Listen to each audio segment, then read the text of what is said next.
네, 지금부터 작은도시 기획자들 커먼즈 포럼 1부 토론을 시작하도록 하겠습니다. 네, 앞선 세 팀의 발표를 잘 들었고요. 지금부터 한 30분 정도 이 발표를 들으면서 궁금했던 내용들에 대해서 좀 나누고 또 연사분들에게 좀 공통적으로 드리는 질문들 또 같이 이야기 나누는 시간 가져보면 좋을 것 같습니다.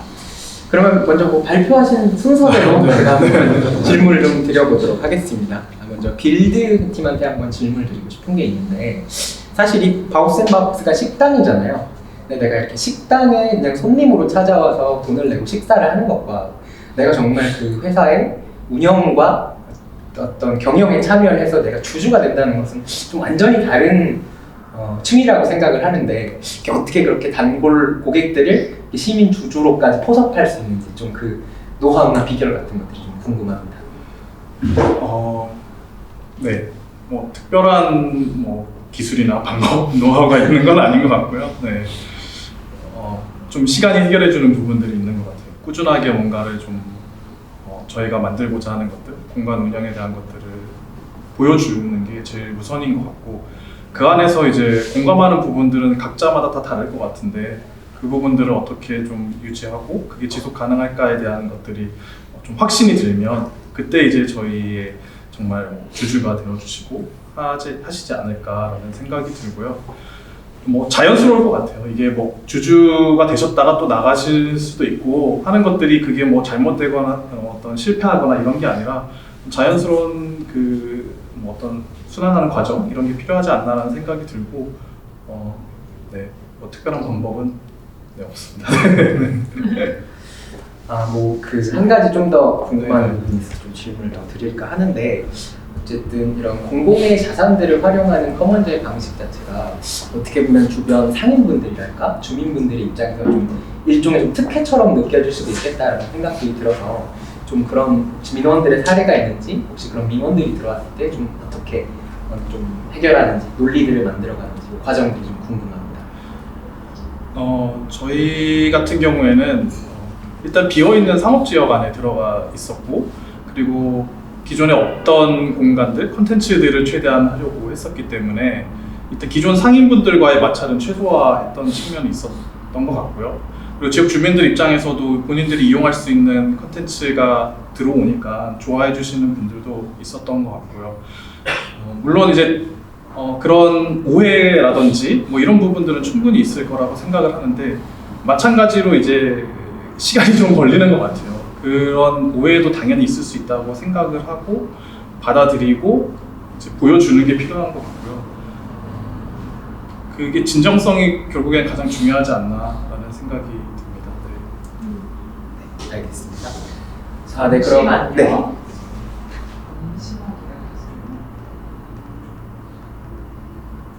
네, 진행해주세요. 네, 그러면 좀 이어서 헤비투게더 협동조합에게 제가 지금 질문을 드리고 싶은데, 어쨌든 홍대라는 이제 동네가 굉장히 오랫동안 좀 중심 상권으로 자리매김하면서 사실 부동산 가격 자체가 좀 과다책정되어 있는 측면이 분명히 있잖아요.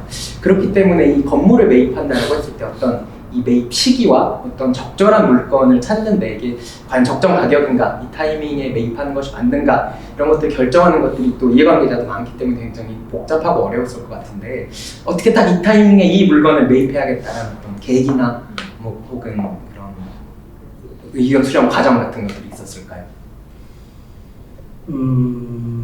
저희가 2018년에 물건을 봤을 때는 사실 뭐 평당 이를테면 3천만 원 뭐 이런 정도의 물건을 이제 결정을 한번 했었던 적도 있었는데, 사실은 이제 자금이라든지 뭐 사회적 금융에 대한 기획들이 그 당시까지 다 이루어지지 않았기 때문에 뭐 물건을 놓치는 과정들도 있었고요. 근데 실제로 이제 매입한 물건은 어떻게 보면 그런 2년 뭐 3년 사이에 되게 더 많이 올라온 지금 상황이고, 어떻게 보면 이 작은 건물을 이 금액을 주고 사야 되냐 이런 사실 뭐 일정의 자괴감일 수도 있고 고민도 되게 많이 현장 입장에서는 들었지만, 그 중에 가장 최적의 이제 물건을 찾게 되고 결정하는 해서 결정하긴 했는데 어떻게 보면 이제 기한에 맞춰진 측면도 현실적으로 있는 것 같고요.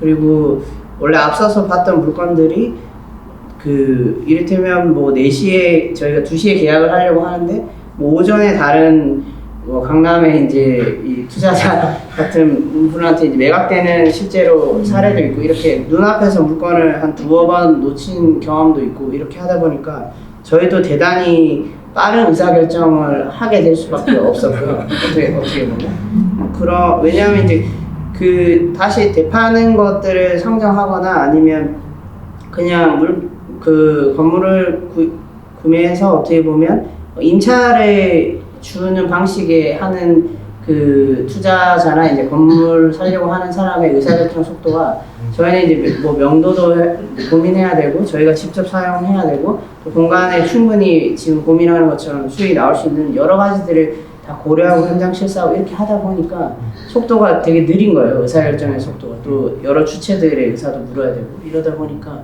이걸 연습을 하다 보니까 되게 빠른 속도로 의사결정을 저희도 하게 돼서 마지막에 그 당시에 본 그 수많은 건물들 중에 가장 최적이라고 하는 거를 결국에는 기한에 어떻게 보면 맞춰서 선택하게 된 것 같아요. 현실적으로. 네. 그러면 뭔가 좀 이어서 질문 드리고 싶은 게 있는데 사실 그런 부동산 같은 경우에 굉장히 빠른 의사결정들이 좀 필요한 경우가 많다고 지금 말씀드렸는데 사실 협동조합이라는 법인 형태는 굉장히 이해관계자도 많고 의사결정이 굉장히 느린 법인의 형태인데 굳이 협동조합이라는 법인으로 가셨던 이유가 있을까요? 저희가 이제 그냥 물론 이제 주주도 있을 주식회사에 다양한 이제 아까 나왔던 것처럼 뭐 한 명의 주주가 막 의사결정 이런 건 아니라고 다양한 주주 형식도 있을 수 있는데 저희는 이제 이렇게 진짜 20만 원 이상 출자하면 조합원이 되는 이런 방식의 지역 사회 안에서 수백 명의 어떤 사람들이 함께 이 자산을 소유하고 운영하고 조성하는 이런 방식을 약간 포기하지 않고 꿈꾸다 보니까 그거에 적절한 의사결정 형태와 권한을 그 사람들에게 줄 수 있고 함께 결정하는 방식을 고민하는 과정에 이제 협동조합을 어떻게 보면 선택을 하게 된 것 같고요. 그것이 일정 의사결정은 느릴 수 있지만 그렇게 정말 지역이 함께 소유해가는 방식과 저희가 생각하는 시민자산화라고 생각해서 했던 게 있고요. 근데 빠르게 또 결정할 때는 그만큼 조합원들의 어떻게 보면 위임 속에 이를테면 뭐 TFT라든지 아니면 핵심 코어에서 좀 더 권한을 위임받아서 의사결정하고 이런 것들은 현실적으로 하긴 하지만 계속 지역에 뭐 공론장을 열고 함께 결정하고 그만큼 함께 책임지고 또 함께 그 공간이 많이 이용되고 활성화되는데도 그 사람들이 있기 때문에 이제 가능해질 거라고 생각하기 때문에 그런 방식 선택했던 것 같습니다. 그러면 이제 마지막으로 이제 N스페이스 팀에게 네. 한번 좀 질문을 드려보도록 하겠습니다. 어쨌든 이제 앞서 N스테이블 사회주택 리츠의 사례들을 좀 봤는데 사실 사회주택 리츠라는 것이 어떻게 보면은 시공, 설계, 운영, 뭐 자본, 뭐 토지주 이런 것들이 다 분리되어 있잖아요. 맞아요. 이해관계자가 굉장히 많기 때문에 이 사이에서 그런 조율하는 과정들이 정말 힘들었을 것 같은데 좀 대체 어떻게 조율하셔서 이렇게 직접 건물 올리는 과정까지 왔는지 갑자기 눈물이 나. 근데 사실 크게 보면 이제 토지랑 이 리츠의 주된 자본을 공적 자본을 가져오는 건 SH가 좀 주된 역할이고 그 나머지 이제 시공, 설계, 감리 뭐 여러 가지 이제 뒷단의 운영 부분 이제 장기 후속 부분은 저희 N스페이스가 해서 사실 두 주체를 중심으로 컨소시엄이 되어 있는 형태로 구성이 되어 있어요. 물론 그 과정은 다 개별 리즈들을 다 챙기긴 해야 되는데 저희 회사가 사실 IT 서비스로 출발을 했잖아요. 근데 IT 서비스의 핵심은 PM이거든요. 그러니까 프로젝트 매니징이고 비즈니스랑 기술이랑 뭐 여러 가지 이해관계자들을 조율해서 사실은 서비스를 만들어가는 회사다 보니까 건물 짓는 게 좀 비슷하더라고요. 그런 얘기들을 많이 하시더라고요. 건물 짓는 거랑 서비스 만드는 게 좀 비슷하다고 하셔서 저희가 좀 이거 되게 좀 비슷하게 돌아가는 메커니즘이다 이러면서 좀 재밌게 좀 경험했던 것 같기도 하고 저희는 그 기본적으로 이 사회주택을 공급하셨던 전문가들이나 이런 건축 베이스로 계시는 분들 부동산 개발 하시는 분들이 다 전문가라면 저희는 이 영역에 완전 이제 스타터거든요. 그러니까 하나도 잘 모르는데 어떤 당사자주의나 이거 해야 된다, 반드시 이런 방식으로 해야 된다라는 목적이 좀 선명했던 팀인 거라서 사실은 배워가면서 되게 많이 했어요. 그래서 배워가면서 알려주세요, 도와주세요, 정말 많은 분들에게 도움을 구했더니 이분들이 다 이런 좀 취지에 공감을 해주셔서 좀 잘 이렇게 만들어지게 됐던 것 같아요. 어쨌든 PM으로서 역할을 좀 하게 됐던 것 같아요.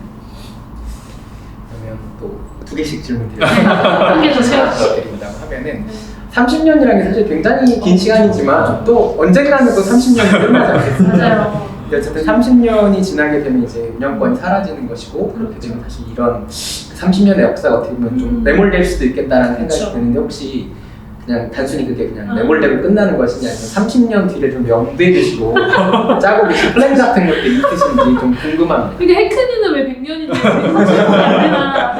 30%밖에 안 주냐 하는 아쉬움이 있지만 100년까지. 근데 사실은 이게 굉장히 중요한 질문 같아요. 왜냐면 저희가 이 소유권자들이 갖고 있는 되게 중요한 권리 중에 하나가 사용권이고 뭐 수익권, 뭐 처분권 이런 것도 중요하지만 이 사용권은 실제로 그 건물을 사용하는 주체들과 되게 긴밀하게 맞닿는 권리인데 보통은 근데 이 공유 재산을 이렇게 생각해 보면 이 30년도 참 대단하다 싶은 게 기존에는 이제 민간 위탁 정도가 한 최대한 5년 정도 이렇게 민간이 공유 재산을 관리할 수 있는 기한이었어요. 그러니까 5년에 비하면 30년은 저희가 한 6배 정도 늘린 효과라는 장점이 있는데 사회자님께서 말씀하신 대로 진전은 이제 만들어낸 프로젝트이긴 하지만 역시나 여전히 한계가 좀 있어요. 그래서 결과적으로는 가장 궁극적으로 안정적인 자산을 만드는 건 이런 좀 자산화 형태가 되어야 될 텐데 저희는 이렇게 좀 의미 부여를 하고 싶어요. 지금 단기 위탁들이 막 쏟아지고 있는 용역과 위탁이 많은 곳 속에서 한 30년 정도, 그래도 한 세대 정도를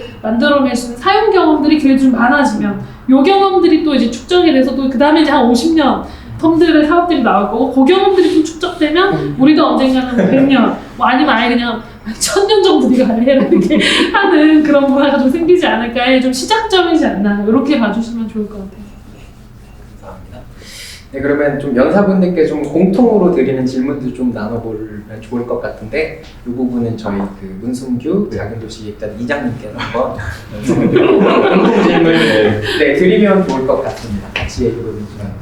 저도 이 세 팀의 좀 이야기를 들으면서 이제 앞에서 많은 질문들을 해주셨는데 저는 계속 이제 드는 생각은 사실은 이게 결국에는 운영이 잘 돼야 그리고 수익률이 높아야 이게 유지될 수 있는 맞아요. 사업들인 거잖아요. 어쨌든 초기에 그런 금융 이용이라든지 혹은 부동산 매입하는 그런 자금이라든지 이런 것들을 어떻게 이제 그 기간 동안 회수해 나갈 것이냐에 대한 사업 계획들이 뭐 10년이든 30년이든 100년이든 그게 짜져야지 이게 지속 가능한 모델들이 될 수 있을 것 같은데 대부분 이제 지금 전략들을 보면은 뭐 이제 이런 주거에 대한 부분들 그리고 이제 근생에 대한 어떤 부분들, 상업에 대한 부분들 이런 것들이 잘 지금은 조화롭게 지금 다들 고민을 하고 계신 부분들이 있는 것 같아요. 빌드에서도 그 식당이라든지 카페라든지 이런 공간들을 운영하시면서 그 수익률을 계속 맞춰나가고 계신 것 같고 이제 엔스테이블 같은 경우도 용의 1층이라는 공간을 그런 카페나 바를 운영하시면서 계속 그런 적정 수익률들을 달성하고자 하는 노력들을 하고 계신 것 같은데 이 각각의 세 팀들이 좀 생각하고 있는 그런 전략, 운영에 대한 전략 같은 것들을 한 번씩 더 좀 자세하게 그리고 좀 장기적으로 어떻게 바라보고 가고 계신지 그런 것들을 좀 말씀해 주시면 좋을 것 같습니다. 먼저 빌드 임효목 부대표님부터 한번 말씀해 주시면 감사하겠습니다.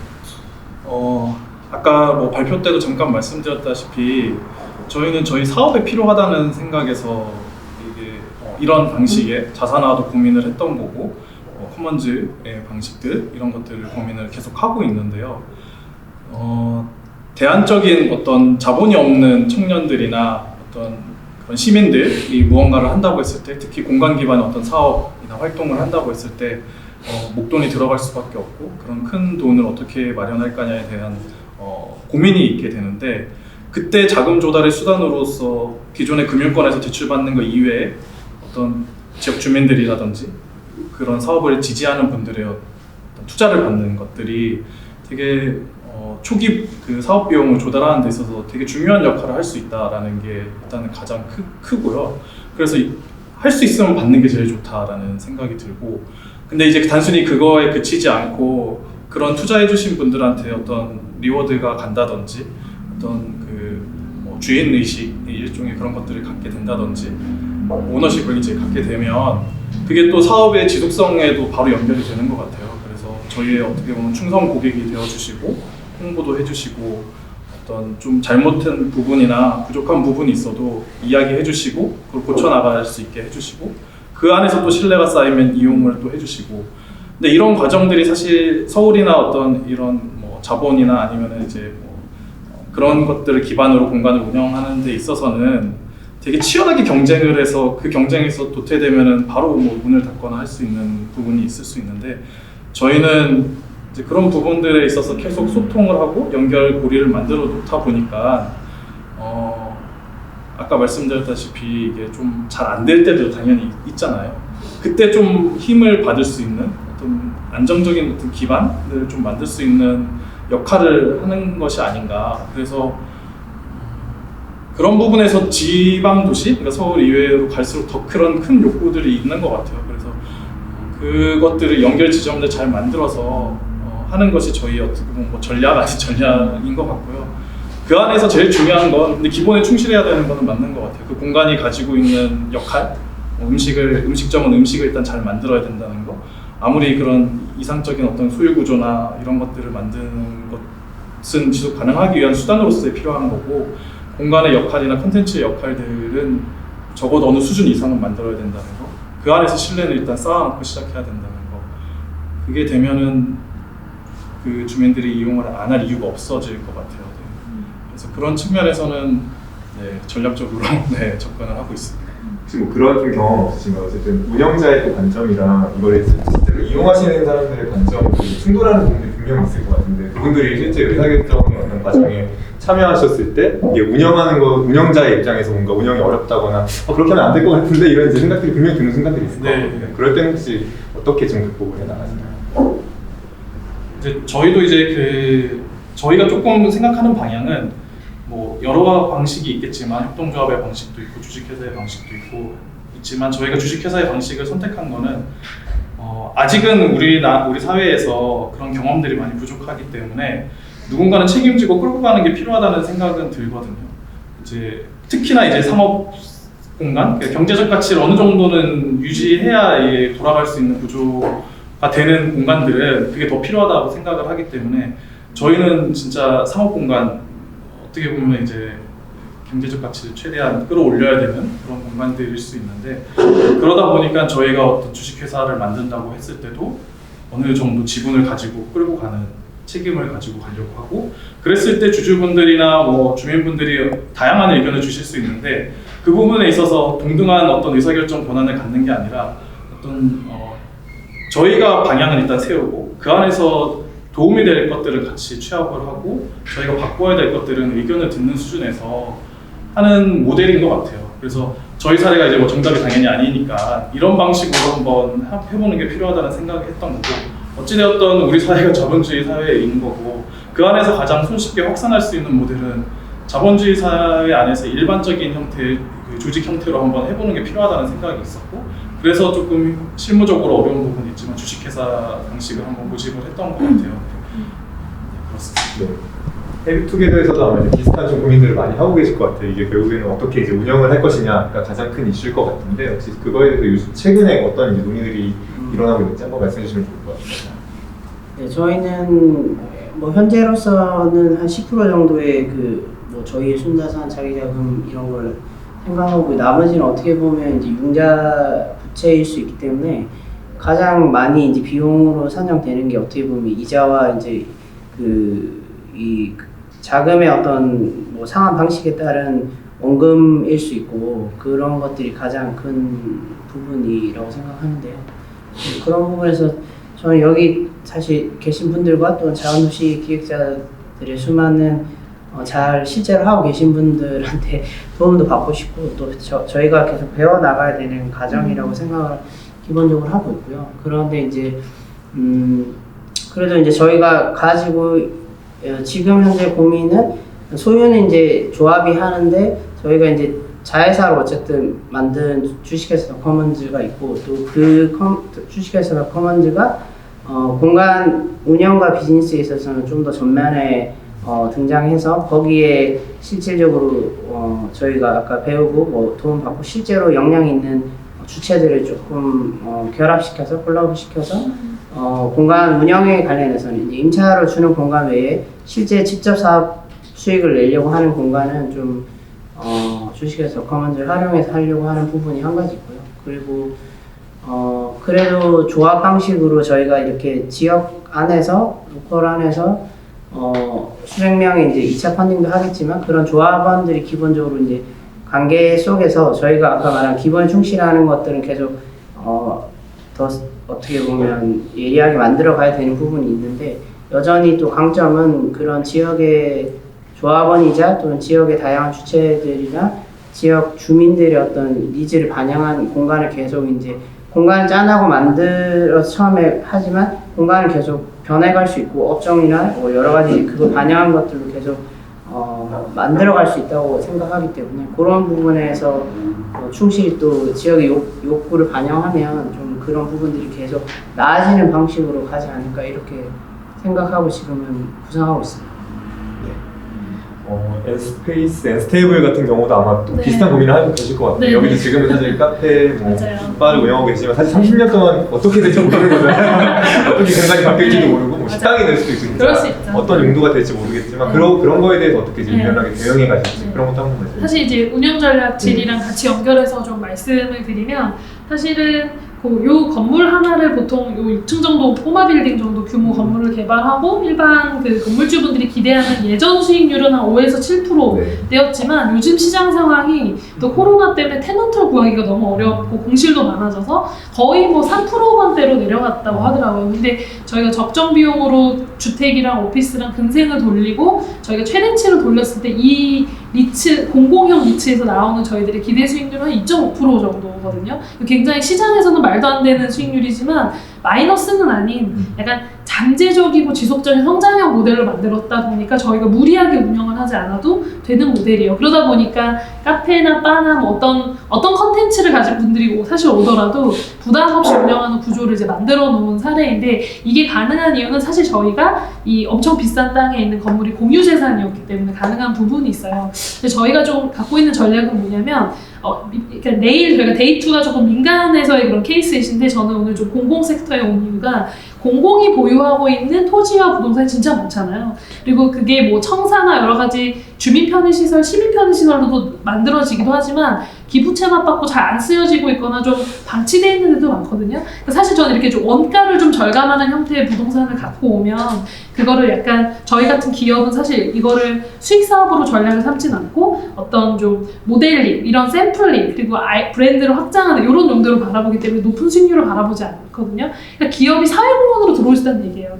기업이 사회공헌으로 사회주택을 만들 수 있고 기업이 사회공헌으로 공유부동산들을 공급할 수 있고 그 공급을 통해서 수많은 마이크로한 로컬 크리에이터 분들이나 부동산의 기본 부담을 갖고 있는 분들이 사실 창업하는 어떤 좀 그 진입 장벽이 낮아질 수 있거든요. 그게 좀 저희가 생각하는 좀 전략이에요.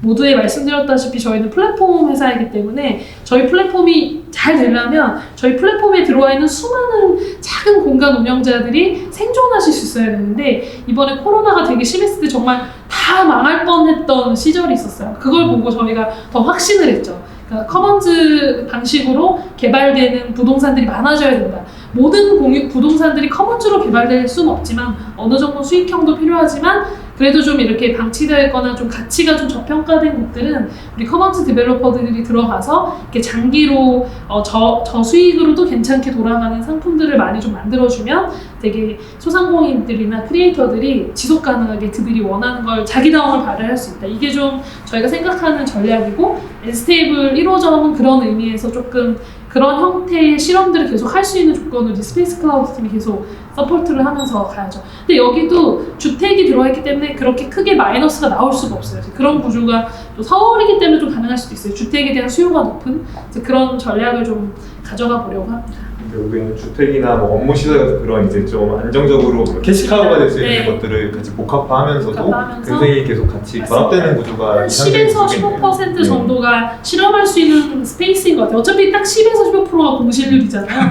그만큼은 실험으로 돌릴 수 있고 공실이어도 괜찮은 그 정도. 네, 그 실험이 이제 지역에는 오히려 새로운 창생의 자원이 될 수 있다는 거죠. 이런 부분들을 공공에서 조금 더 많이 없는 조례들을 이렇게 같이 우리 빌드처럼 같이 만들어 보시기도 하고 또 민간에서는 이런 걸 임팩트 투자로 내일 얘기 많이 나누겠지만 가면 좋지 않을까라는 의견을 드리고 싶고요. 거기에 꼭 저희 N스테이블 사례가 샘플로 그리고 모두가 다 소유할 필요 없다. 예, 이 과정을 같이 가면 되는 거 아니야? 이런 생각도 하고 있습니다. 사실 자산화보다는 조금 좀 소극적인 커먼즈일 수도 있는데요. 근데 이런 경험들도 좀 필요한 것 같아요. 저희가 평가해보기에. 이제 마지막으로 공공과 사실 기관의 그런 역할에 대해서 우리가 얘기를 안 해볼 수 없을 것 같은데요. 방금도 이제 말씀하셨던 것처럼 결국에는 저희가 이제 민간에서 이런 다양한 이제 활동들을 하고 있지만 사실은 공공이나 기관에 분명히 도움 없이는 할 수 없는 부분들이 많은 것 같아요. 아까 이제 공유재산법도 말씀해 주셨고 이제 뭐 2부에서는 저희가 민간 위탁에 대한 얘기도 하겠지만 지금은 좀 공유재산을 어떻게 우리가 같이 공공의 자산들을 이런 이제 젊은 플레이어들이 같이 함께 만들어 나갈 수 있을까에 대한 것들을 정책이나 제도에 대한 얘기들을 많이 해주셨는데 그런 것들이 분명히 다 이제 경험들이 많으실 것 같아요. 공공과 혹은 기관들과 일해본 경험들을 좀 바탕으로 해서 어떤 정책이나 제도들이 좀 보탬이 됐으면 좋겠는지 그런 것들을 좀 한 분씩 말씀해 주시면 좋을 것 같습니다. 예. 아, 네. 제가 이제 저희도 이제 시민자산화 시범 사업으로 이제 진행을 하는 것도 있고 그러면서 이제 공유 재산에 대한 것들도 좀 알게 되고 했는데요. 근데 다른 지역이나 어떤 뭐 지원 프로그램이나 그런 사업들을 보면 다 이제 기존에 가지고 있는 것들을 활용하게 하려고 하다 보니까 사실은 이게 거기에 들어와서 운영하고 싶은 사람들이 찾고 있는 공간이냐라고 했을 때 그런 공유재산, 뭐 부동산이냐라고 했을 때 안 맞는 경우가 되게 많은 것 같아요. 그래서 이 부분이 사실 저도 제일 고민인 부분인데 예를 들어서 저희가 자산화 시범 사업을 하고 있는 곳은 사실 새로 시가 매입을 한 공간인 거거든요. 시가 기존에 가지고 있던 공간에서 저희가 뭔가를 하려고 했었을 때는 아마 그런 딱 맞는 조건에 어떤 그런 공간을 찾을 수 있을까라고 했을 땐 되게 어려웠을 것 같다는 생각이 들고 이제 초기 단계에서 그런 사례들을 빨리 만들려면 이게 어떤 공유 재산을 좀 잘 관리하는 그런 회사라고 해야 되나? 그런 부분이 좀 필요한 것 같아요. 그래서 안 쓰는 공유 재산들, 안 좋은 자리에 있던 거나 이런 것들은 좀 뭐 과감하게 판다든지 해서 어떤 도시 내부 안에서 좀 핵심적으로 확보돼야 되는 공간들을 매입을 한다든지 그러니까 좀 침체가 되어 있을 때 그런 지역들이 지금 많잖아요. 소멸도시 뭐 이러면서 그때 이제 공공에서 하는 역할들은 좀 그냥 놔두지 말고 안 쓰는 땅들이나 이런 것들인데 좀 거점 공간이 될 만한 지역에 있다 그런 필지라든지 뭐 이런 것들이 있다면 조금 더 적극적으로 확보를 해놓으면 플레이어들이 들어가서 할 때 좀 더 좋은 조건에서 할 수 있지 않을까라는 생각이 듭니다. 작은 도시기획자들이 약간 그런 역할을 하면 너무 좋겠네요. 그런 역할을 해야죠. 네, 그러려고 할수 이런. 있다면 예. 저도 이거랑 비슷한 의견을 저도 의견을 그냥 봐서 가면 공유재산 물품법이 이 공유재산이라는 정부 국민들이 보유하고 있는 이 공공의 재산을 관리하는 어떤 법안과 규례가 있는데 매년 행안부에서 또 이거 어떻게 운영 관리하는지 다 이제 개정안들이 나오고 있는데 핵심은 이 재산을 저희 같은 민간 플레이어들을 뭔가 좀 해보려면 하여튼 현재의 법에서는 용역과 위탁이란 단기적인 그냥 수익자 역할의 위치밖에는 관리할 수가 없어요. 그러니까 지자체나 청사까지만 이 재산을 가지고 뭔가를 기획하고 개발하고 할 수 있는 권한들이 내려오는데 이 권한을 조금 더 그러니까 이게 다 민간으로 보잖아요. 큰 대기업이나 저희 같은 작은 뭐 모든 사회적 기업들 다 민간으로 보는 시각에서는 어떤 특정 민간에게 이 공유재산을 맡길 수가 없다는 논리가 너무나 강력하게 법안에 있거든요. 그래서 막 지역에서 조례도 만들고 이렇게 하시는데 핵심은 오늘 마침 또 사회적 경제 그 기본법이 발의가 된 날이기도 한데 조금 아까 런던의 사례처럼 지금 많이 나온 케이스인 공동체 이익을 줄 수 있다는 그러니까 민간이긴 하지만 공익적인 요소를 아이템으로 갖고 있는 플레이어들을 런던처럼 인증제를 도입하든 뭐 도시재생에서 CRC 같은 게 좀 비슷한 형태로 알고 있는데 그런 방식들까지 해서 조금 더 요 지위를 도시기획자들의 지위를 좀 법적으로 좀 더 공적으로 만들어서 그 주체들까지는 부분적으로 공유재산의 일부를 아주 장기로 운영 관리해 볼 수 있는 이 법안들이 좀 나오면 좋겠다 이고 그 법안들을 공유재산 물품법을 건드기 너무 어려우니까 제가 볼 때 이렇게 빌드 사례처럼 지역에서 작지만 지역의 조례들을 통해서 계속해서 사례들을 좀 만들다 보면 큰 법안의 테두리도 언젠가 나오지 않을까라는 생각이 좀 듭니다. 그래서 그 구의회, 뭐 시의회 이런 분들도 이런 주제 좀 관심 많이 가져주시면 좋을 것 같아요. 헤비투게더도 한번 말씀해 주시면 저는 옆에 말씀하신 거랑 비슷하게 뭐 일정 그 인증이라든지 아니면 실제로 그 가치를 얼마만큼 그러니까 모두에게 이제 이 이용권의 문제도 그렇고 있고 사실은 이제 사회적 금융을 통해서 서울 같은 데서는 이제 뭐 특히나 이제 매입하는데 많은 비용이 들기 때문에 사회금융 역할이 대단히 중요하다 이렇게 많이 지금도 많은 공론장에서 얘기되고 있는데 그거 역시 이제 어느 주체에게 줄 것이냐 그런 것들을 하는 거에 있어서는 이런 인증일 수도 있고 또는 그 주체가 얼마만큼 실제로 사회적 가치를 만드는 거에 대한 뭐 지표라든지 이런 것들을 이제 좀 면밀하게 보긴 해야 되는데 그런 개발을 통해서 그런 의미나 그 매칭의 어떤 것들을 부여해 줄 수 있는 방식으로 진행됐으면 좋겠다 이런 생각이 들고요. 그리고 매입을 하는 데 있어서는 그런 금융 비용이 되게 많이 드는데 그것이 이제 아까 말씀드린 대로 당당히 어떻게 보면 저는 요청해야 된다고 생각을 또 한편 하기 때문에 모든 걸 소유하지는 않겠지만 그런 소유 방식을 그렇게 시민이 자산을 소유하는 방식으로 이제 전환시키는 적극적인 뭐 사회적 금융 역할이나 지원 이런 것들도 당당하게 요청하기도 하고 또 실제로 재단 같은 형식으로 그런 것들을 이제 만들어내서 더 많은 좀 또 지역의 사례들이 만들어질 수 있게끔 좀 요청하고 만들어가야 되지 않을까 이렇게 생각합니다.